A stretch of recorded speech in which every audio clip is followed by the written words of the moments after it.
How to delete pins on Pinterest. So let's start. Open the app, go here, click on your profile picture and click all pins. And this is your new pin and you would like to remove it.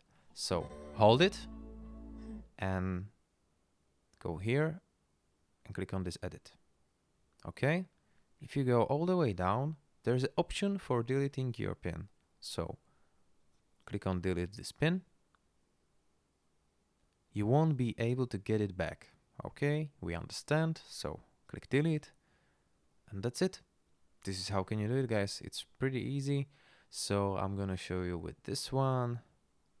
So hold it, go here, edit, all the way down you will see delete this pin, click on it, click delete again, and that's it.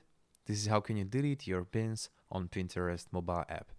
Thank you for watching. If this video was helpful, please hit the like button. If you want to support this channel, subscribe to the channel and I can do more videos in the future like this. And have a nice day, guys. Goodbye.